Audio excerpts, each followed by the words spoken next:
حقیقی عرفان قصص الانبیاء میں آپ تمام سامعین ناظرین خدمت میں سلام اور خوش آمدید۔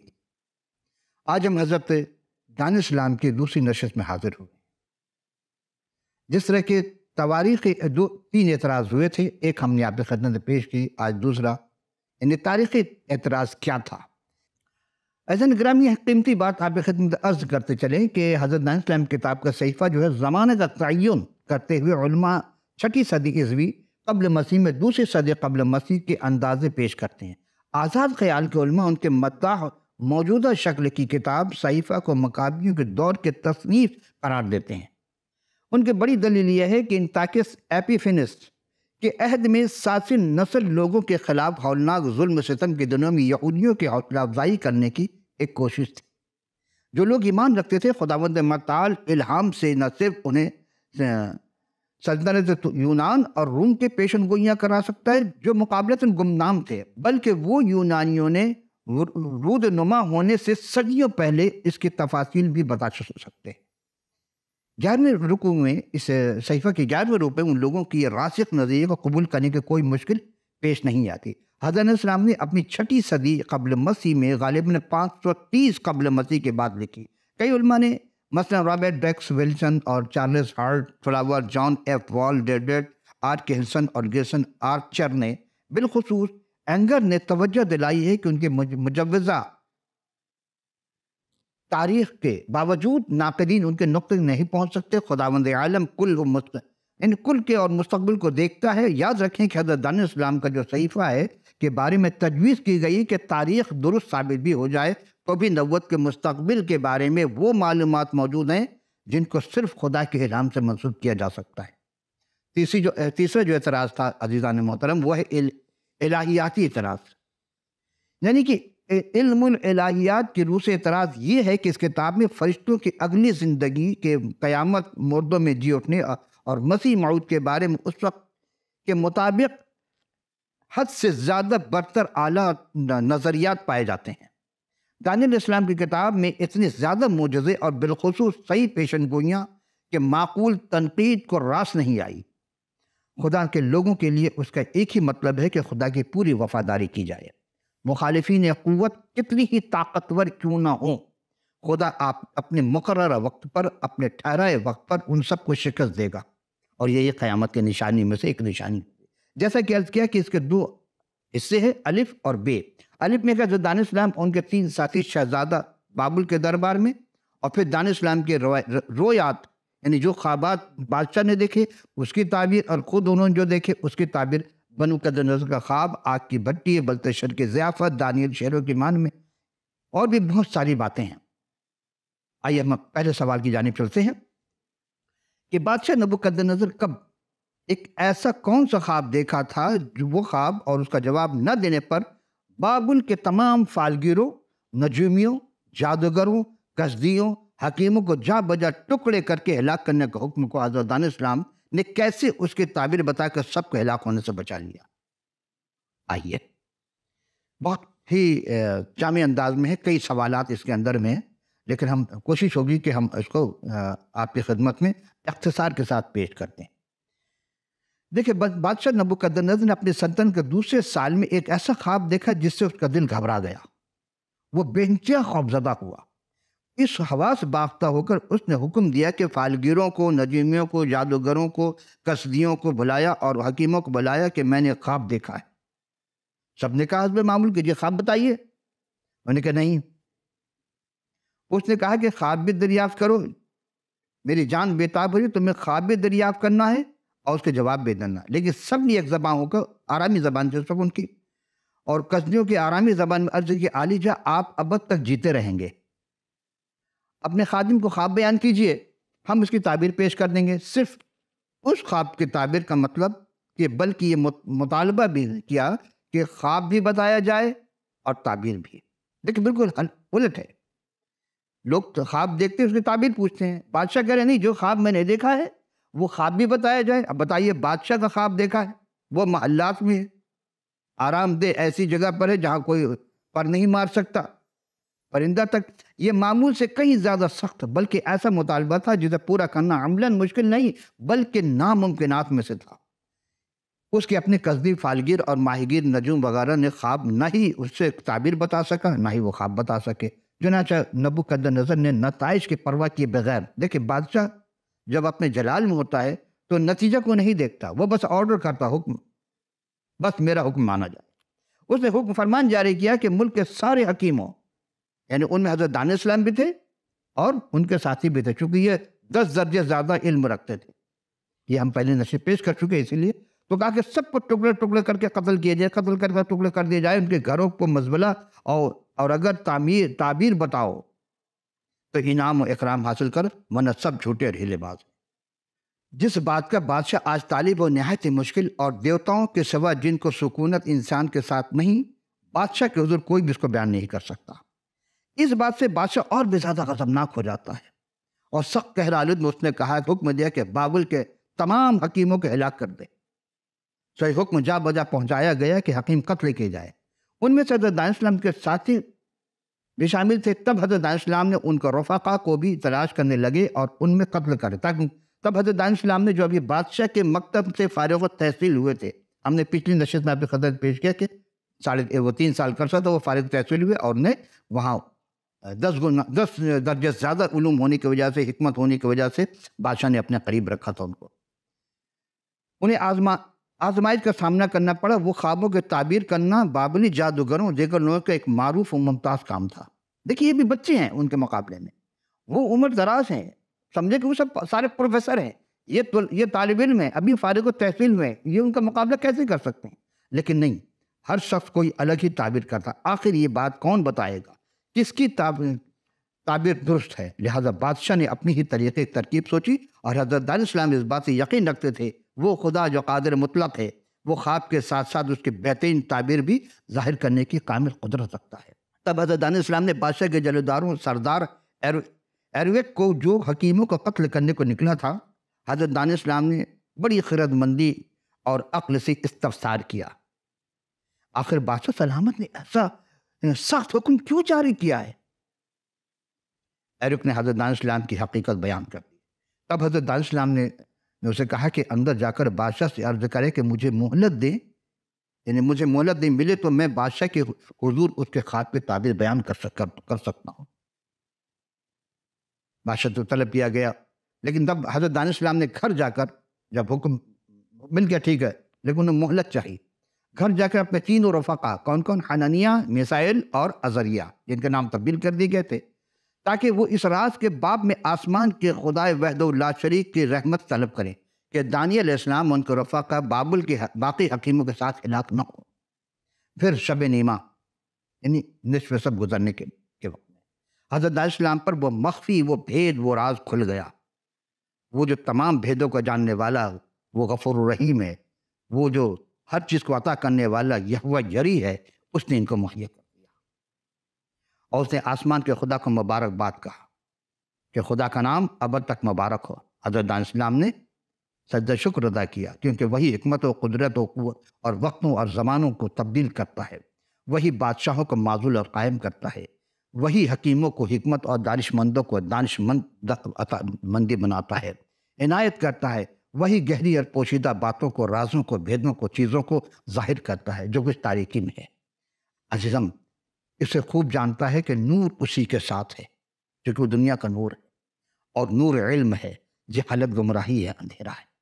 آپ ہی کی حمد و ستائش کرتا ہوں، میں شکر گزار ہوں اے میرے باپ دادا کے خدا، انہیں حضرت دانیہ السلام خدا قدوس سجدہ ہو کر دعا کرتے ہیں، شکر گزاری کرتے ہیں کہ میں آپ ہی کی حمد و ستائش کرتا ہوں اے میرے شکر گزار ہوں اے میرے باپ دادا کے خدا، جس نے مجھے حکمت و قدرت بخشی، اور جو کچھ ہم نے آپ سے طلب کیا، آپ کے حضور دعا پیش کی، دعا کے جواب میں اس راز کو ظاہر کر دیا۔ چنانچہ حضرت دانیہ السلام صبح سویرے ایروک کے پاس گئے اور بابل کے حکیموں کا قتل کو رکوا دیا۔ بادشاہ نے قتل کا حکم دیا، قاتل بادشاہ بن جاتا تو سارے قتل ہو جاتے، لیکن ایک قیدی، حضرت دانیہ السلام قیدی تھے، وہ محافظ بن گئے، جو خدائے وحدہ لا شریک پر ایمان رکھتا ہے، یقین رکھتا ہے، خدا اس کی مدد کرتا ہے۔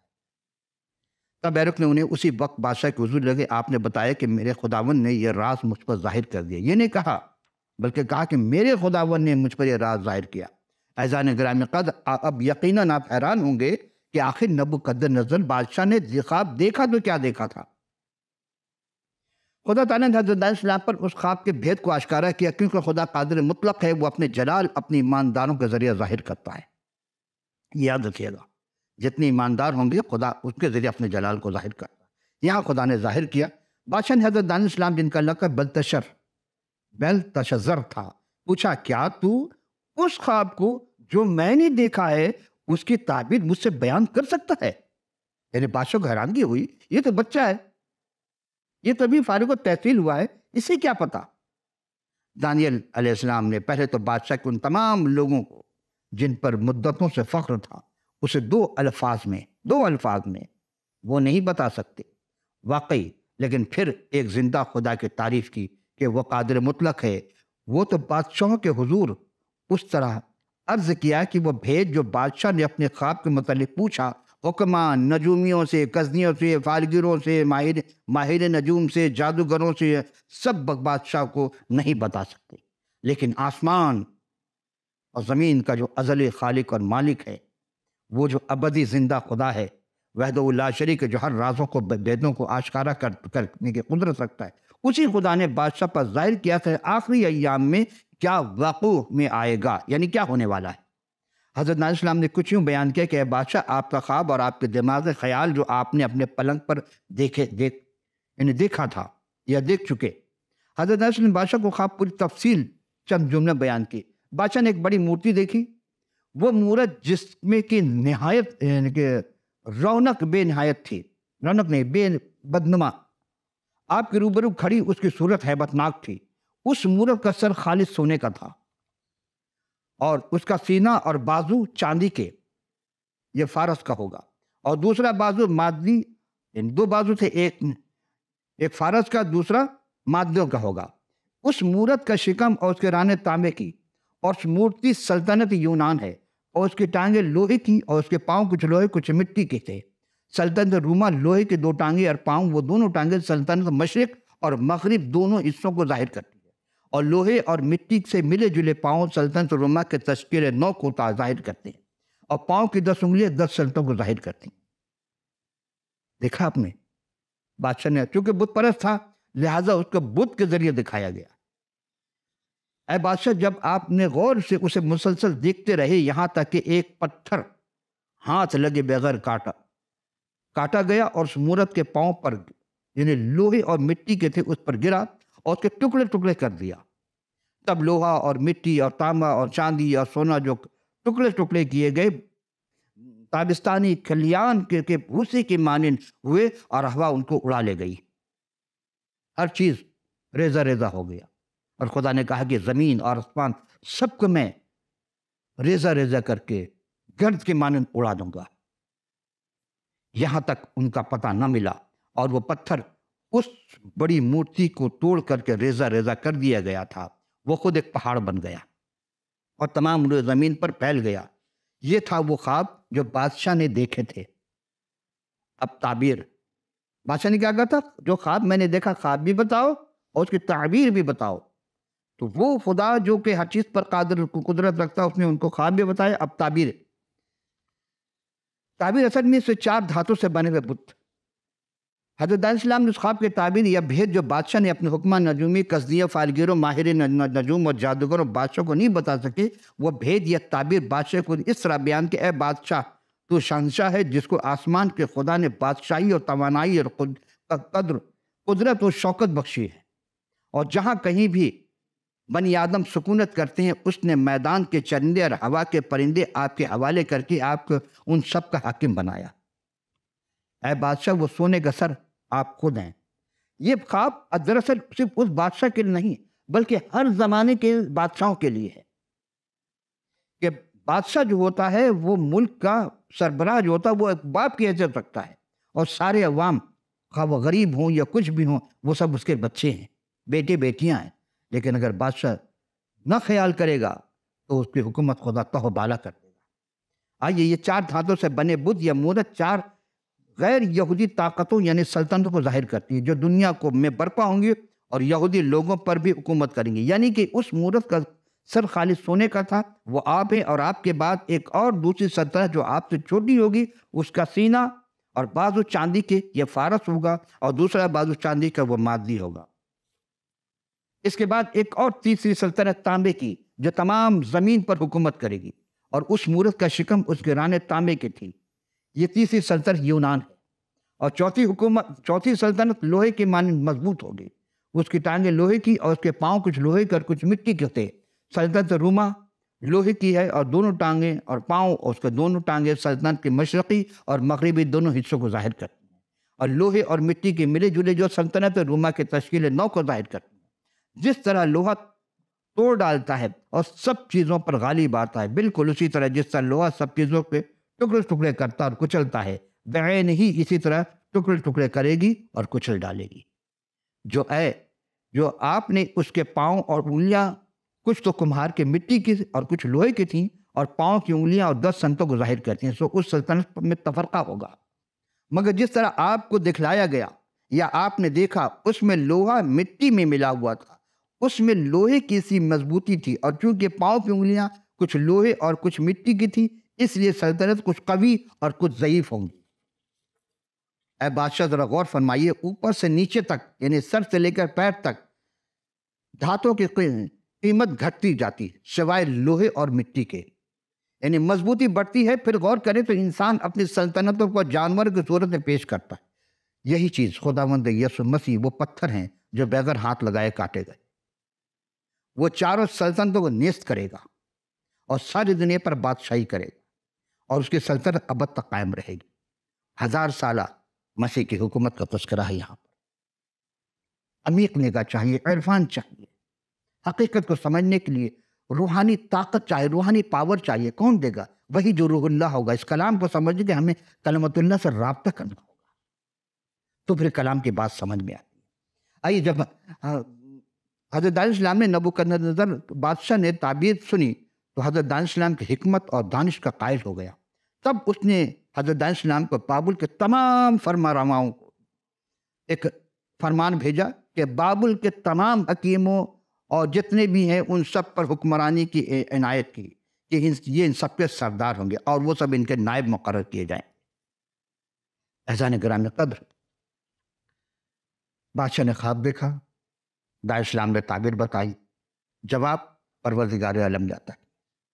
آج بھی آپ چاہتے ہیں کہ ہمیں جواب ملے، تو اصل کتاب جو ہمارے پاس ہے وہ کلام ہے، اور کلام سے جواب ملے۔ آئیے ہم دوسرے سوال کی جانب چلتے ہیں کہ بادشاہ نبوکدنضر کے کس اعلیٰ حکم کے مطابق عمل نہ کرنے پر دانیال ان کے 3 ساتھی پر سونے کی مورتی یعنی حکم عدولی کا الزام اور آگ کی بھٹی میں سزائے موت کا اعلان۔ دیکھیے، آگ کی بھٹی میں پھینکا جانا، پھینکنے کا حضرت دانش اسلام کے ہی جو 3 ساتھی تھے ان کو پھینکا گیا تھا۔ کیا وجوہات تھی؟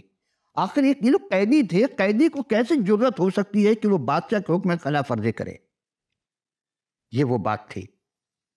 مردوک غالباً بابلی دیوتا تھا جسے بادشاہ نبوکدنضر نے پوجنے کے لیے سونے کی ایک مورت جس کی لمبائی 60 ہاتھ یعنی 90 فٹ، تقریباً 28 میٹر اونچی اور چوڑائی 6 ہاتھ بنا کر عزت دی اس کو۔ کس کو؟ سونے کی مورتی کو۔ بادشاہ نے اس مورت کو دورا کے میدان صوبہ بابل میں نصب کیا تھا۔ تب بادشاہ نے ملک کے سارے عالی نصب مراتب افراد اور نظیموں اور حاکموں اور سرداروں اور قاضیوں اور خزانچیوں اور مشیروں اور مفتیوں اور تمام صوبوں کے منصبداروں کو جمع کیا۔ جب سب جمع ہو گئے تو اس مورت کی تقدیس کے لیے حاضر ہوئے جس کو بادشاہ نبوکدنضر نے نصب کروایا تھا۔ پوری تیاری کے بعد یہ حکم صادر ہوا جسے ایک مناد نے بلند آواز میں پکار کر کہا، اے لوگو، اے امتیوں، اے مختلف زبانیں بولنے والوں، تمہارے لیے حکم ہے کہ جس وقت ترنا اور نئے اور ستار اور رباب اور بربت اور چغانا اور ہر طرح کے ساز کی آواز اس کو سنو تو اس مورتی کے سامنے گر کر کے سجدہ کرو، لا حول ولا قوت، اور جو کوئی گر کر سجدہ نہ کرے اسی وقت آگ کی جلتی بھٹی میں ڈالا جائے گا۔ یہ قانون پاس ہو گیا۔ جیسے ہی سارے ساز بجے، سب نے سجدہ کیا، لیکن حنانیہ جس کو صدرک کا نام رکھا گیا تھا یا شدرک کہتے ہیں، میسائل جس کو میسک کہا گیا، اور عزریہ جس کو عبد نحو یا عبد نجو کا حق کے نام سے پکارا۔ یہ تینوں ایماندار یہودی جو خدا کے وفادار تھے، انہوں نے بادشاہ نبوکدنصر کے نصب کیا وہ سونے کی مورتی کو سجدہ نہیں کیا، حکم عدولی کی۔ چند کچھ دن اس بات کی اطلاع بادشاہ نبوکدنصر کو دی کہ بادشاہ، چند یہودی جو قیدی ہیں جنہوں نے آپ کے فرمان یعنی بابل کے صوبہ کے کارپردازی پر معین کیا ہے، انہوں نے آپ کی تعظیم نہیں کی۔ حد تو یہ ہے کہ نہ وہ لوگ آپ کے معبود کی عبادت کرتے ہیں، نہ ہی اس سونے کی مورتی جسے آپ نے نصب کیا تھا اسے بھی سجدہ نہیں کرتے۔ اس پر بادشاہ نبوکدنصر قہر سے بھر گیا، حکم کیا کہ ان تینوں کو، سدرک کو اور میشک اور عبدالنجو کو حاضر کیا جائے۔ کیونکہ بادشاہ جانتا تھا یہ بہت ذہین لوگ ہیں، ان کے پاس ایک خاص علم ہے جو ہمارے پورے ملک میں کسی کے پاس نہیں۔ تب وہ تینوں بادشاہ کے حضور حاضر کیے گئے تو بادشاہ نے سخت لہجے میں استفسار کیا، کیا یہ سچ ہے کہ تم میرے معبود کی عبادت نہیں کرتے اور اس سونے کی مورت کو جسے میں نے نصب کیا سجدہ نہیں کرتے؟ اگر تم مستعد رہو جس کے وقت تمام سازوں کی آواز سنو اس مورت کے سامنے گر کر سجدہ کرو تو بہتر ہے، اور اگر سجدہ نہیں کرو گے تو اسی وقت جلتی پٹی میں ڈالے جاؤ گے۔ اس وقت کون سا معبود تم کو میرے ہاتھ سے بچائے گا؟ تم جس کی پرستش کرتے ہو نا، وہ کوئی معبود بھی میرے ہاتھ سے تمہیں نہیں بچائے گا۔ گویا بادشاہ نے انہیں موقع دیا کہ اپنا ارادہ بدل لیں۔ تینوں ایماندار سدرک، میشک، عبدالنجو نے قوت ایمانی سے سرشار توحید کے علم کو بلند کیا، اور بلند کرتے ہوئے بادشاہ کے حضور اس کی آنکھوں میں آنکھیں ڈال کر، دیکھیں ایمان وہ قوت ہے، ہزار خوف ہو لیکن زباں ہو دل کے رفیق۔ علامہ اقبال کہتے ہیں ہزار خوف ہو، اس نے کہا کہ میں بٹی میں ڈال دوں گا، تمہیں جلا کر راکھ کر دوں گا وغیرہ وغیرہ، خوف دل آیا، لیکن نہیں، ہزار خوف ہو لیکن زباں ہو دل کے رفیق، اور یہی رہا ہے ازل سے قلندروں کا طریق۔ عزیزان گرامی، بادشاہ کی عرض کی کہ اس امر میں ہم جواب دینے ضروری نہیں سمجھتے۔ یہ پہلی بار انکار کا سن کر نبوکدنصر قہر سے بھر گیا، اور اس کا چہرہ کا رنگ تغیر ہو گیا۔ اس نے صدرک، میشک، عبدالنجو پر مبدل ہوا اور اس نے حکم دیا کہ بھٹی کی آگ کو 7 گنا زیادہ کریں، 1-2 گنا نہیں، 3-4 نہیں، 5 نہیں، 6 نہیں، 7 گنا آگ کو زیادہ کریں۔ پھر اس نے اپنے طاقتور پہلوانوں کو حکم دیا کہ ان تینوں کو باندھ کر آگ کی جلتی بھٹی میں ڈال دو۔ بادشاہ کا حکم تھا، نبوکدنصر کا حکم فوری تعمیل ہوئی۔ تب ان تینوں یہودیوں کو ان کے زیر جامہ، قمیصوں اور عماموں سمیت پورے لباس سمیت باندھ کر کے جلتی آگ میں بھٹی میں پھینک دیے گئے۔ لیکن عزیز ہو، ان کو اٹھا کر پھینکنے والے بڑے بڑے پہلوان اس شعلوں کی تپش کو برداشت نہ کر سکے اور ہلاک ہو گئے۔ بالآخر تینوں کو اب سے میشک، عبدالنجو اور عزر، ان تینوں کو یہ بھٹی میں جا پڑے۔ حکم تھا، پھینک دیے گئے باندھ کر۔ تاہم وہ دہکتے ہوئے شعلوں کے درمیان چلتے ہوئے خدا وحدہ لا شریک کی حمد و ستائش کرتے ہوئے خدا ان کو مبارکباد کہا۔ عزریہ یعنی عبدالنجو کھڑے ہو کر دعا مانگنے لگا کہ اس نے آگ میں بیچ میں منہ کھولا اور کہا کہ اے خدا، اے ہمارے باپ دادا کے خدا، تجھے مبارک، تیرا نام محمود اور ابد تک جلال ہے تیرے لیے، کیونکہ وہ بھی جو بھی سلوک تو نے ہم سے کیا اس میں تو عادل ہے، اور تیرے کام سچائی کے ہیں، تیرے راہیں راست ہیں، اور تیری تمام قضائیں حق ہیں۔ اپنے خلیل ابراہیم کی خاطر، اپنے بندے اسحاق کی خاطر، اپنے قدوس اسرائیل کی خاطر اپنے رحمت ہم سے نہ ہٹا، تو ان سے آسمان کے ستاروں کے معنی، ان کے ساحل کے ریت کی معنی کی طرح یہ محو دعا میں تھے کہ نسل بڑھاؤں گا۔ ادھر بادشاہ نبوکدنصر کے خادم اس بھڑکتی آنچ کو مزید لکڑی اور تیل ڈال کر تیز کرتے رہے، یہاں تک کہ شعلہ تقریباً 50 ہاتھ بلند ہو گیا اور پھیل کر کلدانیوں کو جلا دیا جو بھٹی کے گرد پائے گئے تھے۔ ادھر نبوکدنصر سرمایہ بڑی برق رفتاری سے اٹھا اور اپنے ارکان دولت کو مخاطب کر کے کہنے لگا، کیا ہم نے 3 اشخاص کو بندھوا کر آگ میں نہیں ڈلوایا؟ انہوں نے کہا، جاؤ، بے شک بادشاہ آپ نے ایسا ہی کیا۔ ابھی وہ کہہ رہے تھے کہ تب خداوند کا فرشتہ اور سردار عزریہ اور ان کے رفاقے کے درمیان بھٹی کے اترا اور آگ کے شعلوں کو بھٹی سے باہر کر دیا، تو بھٹی کے اندر ایسا سرد کر دیا گویا نسیم سحر چل رہی تھی۔ اور وہ جسم جو بادشاہ نے جلانے کے لیے بھیجا تھا، وہ یہوہ جری نے، وہ جس کو آگ نے ان کو بالکل نہ چھوا اور نہ ان کو تکلیف دی، نہ ضرر پہنچائے، تب وہ تینوں بھٹی میں ایک بلند آواز ہو کر خدا کی حمد و تمجید اور ستائش کرنے لگے۔ تو بادشاہ ایک تحقرانہ اور تکبرانہ انداز میں بھٹی کی جانب رخ کیا۔ عجیب منظر دیکھ کر متحیر ہو گیا، پھر اپنے ارکان دولت سے مخاطب کر کے کہنے لگا، دیکھو میں تو 3 شخص ہوئے ساتھ، یہ چوتھا کون ہے؟ یہ 4 شخص آگ میں کھلے پھرتے ہیں اور میں دیکھ رہا ہوں ان کو کچھ ضرر نہیں ہوتا، یہ چوتھے کی شکل الہ زادے کی سی ہے۔ کیا مانے عزیز الہ زادہ؟ یعنی 3 تو صدرک، میثق اور عبدالنہو کی شکل میں تھے مگر بادشاہ نے ان پر حیران ہو کر پوچھا، یہ چوتھا کون ہے؟ اور چوتھے نے آگ کو گل و گلزار کر دیا، لیکن وہ چوتھا انسانی شکل صورت و شبیہ میں نہیں تھا۔ اس بات کو بادشاہ کو بڑی حیرانی ہوئی تھی، کیونکہ برجستہ اسے چوتھے کی شکل الہ زادوں کی سے رکھنے لگی۔ سوال ہی پیدا ہو کہ بت پرست بادشاہ نے کیسے پہچانا کہ الہ زادہ کسی ہے؟ کیا مراد؟ یہ چوتھے کی صورت الہ زادہ، معبود الہ کہتے ہیں معبود کو، تو یہ کہتے ہیں الہ زادہ انہیں معبود کے بیٹا کسی ہے، اس میں کوئی شک نہیں۔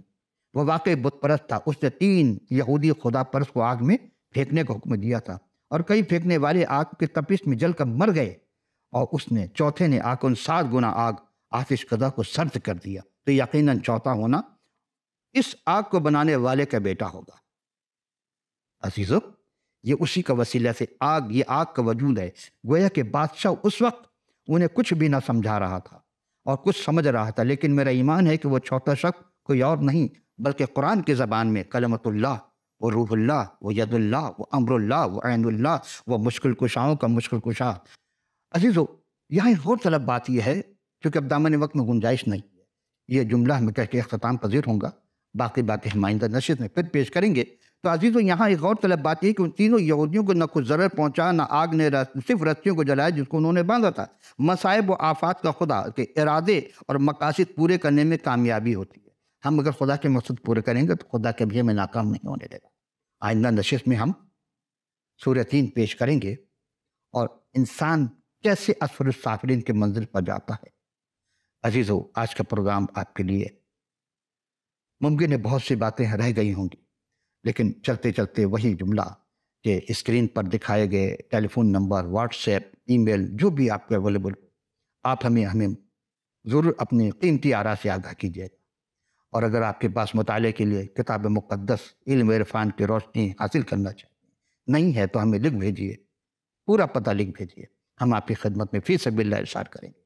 تو اگلی نشست پھر حاضر ہوں، اس وقت کے لیے اجازت، خدا حافظ سے۔